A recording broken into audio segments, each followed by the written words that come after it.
and thank you to WFH for inviting me to speak today.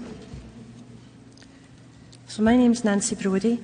I'm Operational Manager at the West of Scotland Comprehensive Care Centre in Glasgow, and I also chair the UK Haemophilia Data Managers Forum Group. And I'm here today to tell you how I maintain a registry and, more importantly, report adverse events. I have no disclosures. So an overview of what I'm going to speak about today. I'm going to speak about local notifications, reminder services, responsible persons, timelines, events to be reported, the importance of accuracy, barriers to reporting and reporting outcomes. All haemophilia centres, be the comprehensive care centres or the smaller haemophilia centres in the UK, maintain their own local database. In Glasgow, I have my database, which has been expanding since 1995 and now holds a wealth of information regarding all our patients, their treatments, their events, genetics, etc., whether they be alive or are now deceased. Once a definitive diagnosis is made for a new patient, they must be registered in the UK National Haemophilia Database. Once registration is submitted to the national database, the Haemophilia Centre receives by return a unique identifying number for each patient. This is used when completing quarterly usage returns, issuing bleeding disorders cards, or, as we're discussing today, reporting adverse events. So in the UK, we have a reminder system, which we call the Orange Email. And the Orange Email is basically a play on the past, when in fact it was an orange reminder card which was posted out. And now with the advances of technology, obviously it's emails that we have, but Orange has stuck. So this email comes on a monthly basis, and it basically asks, is your centre aware of any adverse events, and are they all reported? And as we know, if you're a member of UHAS, we get a reminder email quarterly from the administrator. The UK National Haemophilia Database Adverse Event Reporting System now mirrors the UHAS report forms, so centres who report to UHAS as well as NHD now only need to complete one form. So who receives the Orange Email, and who's the responsible person? Well, this is deemed to be the centre director, a nominated adverse event person, and any other members of staff can be included in that request.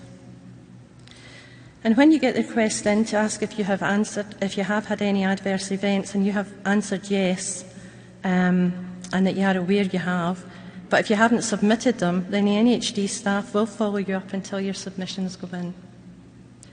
For UHAS, you'll have a quarterly sign-off reminder to the nominated person and a follow-up reminder at a later date.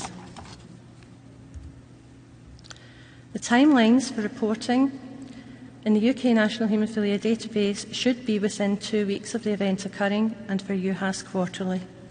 However, we don't live in an ideal world, and there can be barriers to this, as we know, and I'll discuss some of these in a later slide. So what events do we report in the UK? In the UK, we report allergy, death, infection, inhibitor, malignancy, poor efficacy, thrombosis events, other events which don't come into any of the context above, and new for us is intracranial hemorrhage. And this is just to show you the mechanism within the NHD we use for reporting.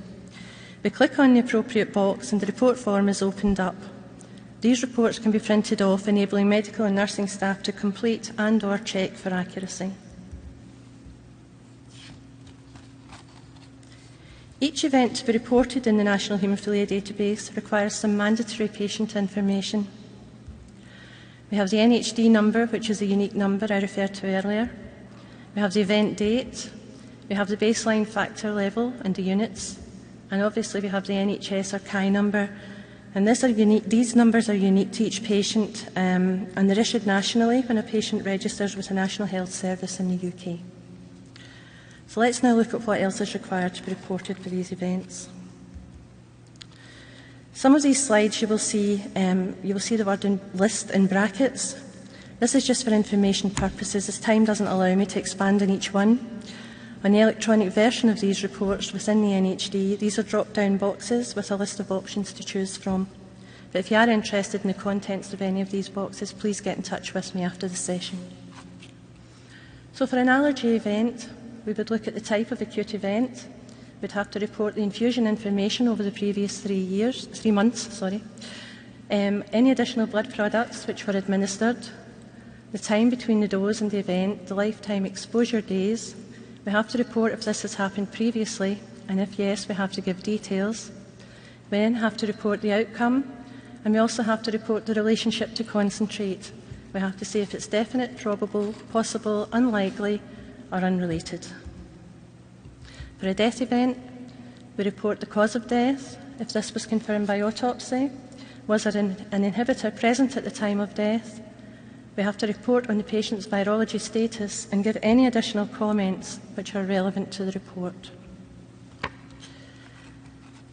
For an infection event, we have to obviously give the infection, the infusion information again over the previous 3 months, any additional blood products which were administered, the last negative test date, the first positive test date, the last exposure date, and again the relationship to concentrate.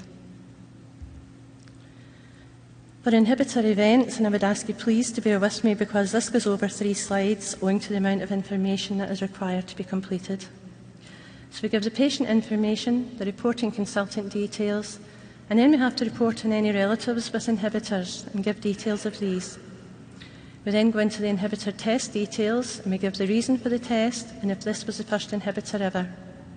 If not, we have to state if the inhibitor has reappeared post-ITI. We have to give previous inhibitor information, the date of the last negative inhibitor test, or if there was no previous inhibitor test performed. We then report on inhibitor potency.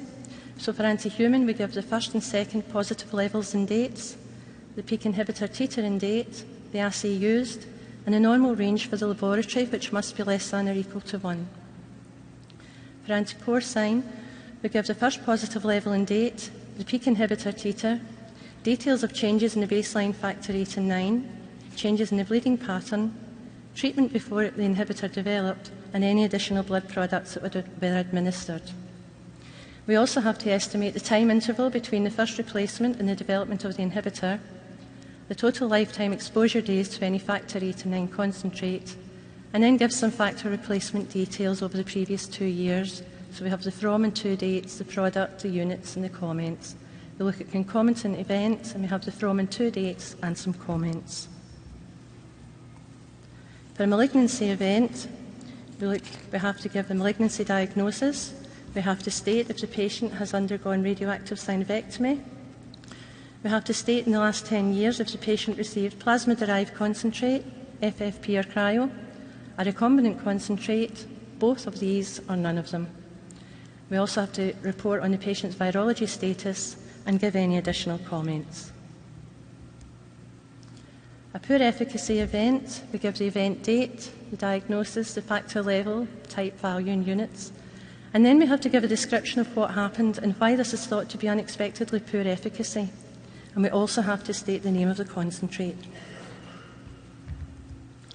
For a thrombotic event, again, we take the information from one of the lists. We have to state if the patient was in receipt of concentrate in the previous 30 days, and if so, is the patient in prophylactic treatment, the time between the last dose and the thrombotic event. We have to give infusion information, any additional blood products, and report if the thrombosis was associated with a central venous catheter, and if the patient had surgery in the previous 3 months, and if so, we must detail the surgery and if thromboprophylaxis was given, and also identify any risk factors from a list. For other adverse events, as we said, which don't fall into these categories, but which a centre director may feel it's important to report, then we have to give a description of any of these events, even if the relationship to the concentrate is unclear. And we have to describe the patient's previous treatment history. As I said, intracranial hemorrhage is quite new to us to be reporting. However, we have to give details of the ICH event, the date, the site, previous history, if there was an inhibitor present at the time, if it was preceding trauma, if the patient was on prophylaxis prior to the event with factor 8, factor 9, fever or recombinant factor 7A. We have to report if there was a vascular abnormality found and if there were any other risk factors. We also report on the management, so we have to report if there was surgical intervention, the duration of the intensive factor replacement therapy, and the post-intensive phase treatment. We also report the short-term outcome, so we have to say if the patient is alive or now deceased. We state if there are neurological sequelae, and if yes, is it gross motor weakness, seizures, cognitive problems, or something else entirely different. We also have to state if there was an inhibitor development after the ICH. It's important to note there is a separate paediatric version of this form, and the paediatric version requires a perinatal history of this, and it's mandatory for patients under 1 year old. Once the event is submitted, an email of confirmation of receipt of all submitted events is forwarded to the person submitting the information, the chair of the relevant UKHCDO working party, the adverse events administrator at the National Haemophilia Database, and the National Haemophilia Database lead. Why is it important that this information is accurate? Basically, accuracy equals confident data analysis and published figures. A good education for those entering the data, a good basic knowledge of haemophilia and its components, means that mistakes can be caught and rectified before reports are published or submitted. UHAS should always be checked each quarter before you sign off, and this is to ensure that there are no glitches in the system and that there are no omissions in your data. In fact, WFH endorses good data, and if you see the website and encourage those who enter your data to look at this, of particular interest is the paper Quality Data Collection. It's both relevant and extremely interesting and can be found at this web address.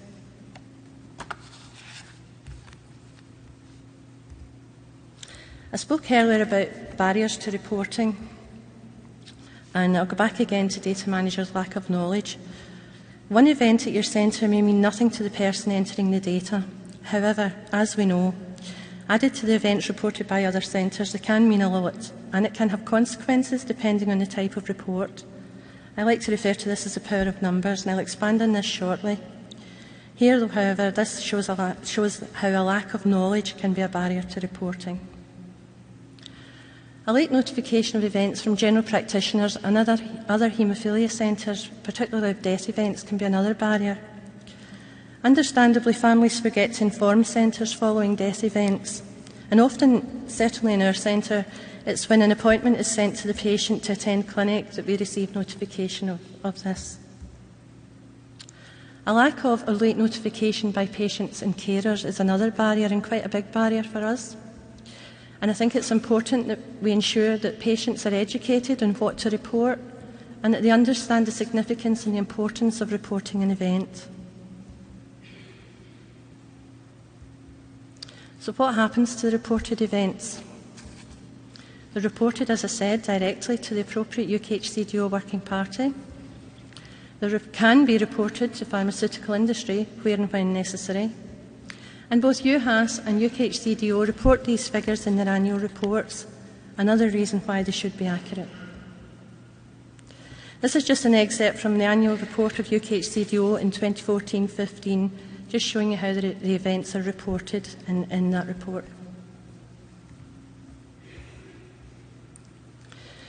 This is going back to the power of numbers, and I'd like to thank Mike and Estelle for suggesting and allowing me to use these figures to demonstrate this comparison. The middle column you see is the total number reported to UHAS since 2008, and the end column is the number reported to UHAS by myself at GRI since 2010 when we joined. If I can ask you to look at the inhibitors first occurrence, I've obviously reported 2 events, obviously not at the same time, so one at a time, but if you look at the one or even the 2 of these, they don't mean very much sitting in my centre. However, I am aware that added to the UHAS total, this becomes quite relevant. It's therefore important that the person entering your data has an understanding of this. A lack of education could mean delayed data and inaccurate reports being published. The UK Data Managers Forum Group have put together an education programme To help with stressing the importance of this and giving haemophilia data managers other basic haemophilia-related knowledge to assist with their role, you might have seen our poster yesterday. And if you require any more information on that, again, please see me after this. There's always ongoing work. The UKHCDO working parties continue to monitor and improve the reporting process. The Inhibitor Working Party are currently streamlining the reporting process for all inhibitors. There will be different versions of the form for moderate and mild haemophilia, von Willebrand's disease and other bleeding disorders. And the aim is to improve user-friendliness whilst maintaining the quality of the data. I'd just like to give some acknowledgements here. I'd like to acknowledge Lynn Dewhurst, who's the Administrator for the National Haemophilia Database in the UK, and the staff who work with her, who are excellent. Estelle Gilman, the Project Manager for UHAS, and Mr Rob Hollingsworth and his team at MDSAS in the UK, who keep both systems running very efficiently. If you require any further information, please don't hesitate to get in touch with me. If you require any information about the National Haemophilia Database in the UK, please contact support@ukhcdo.org.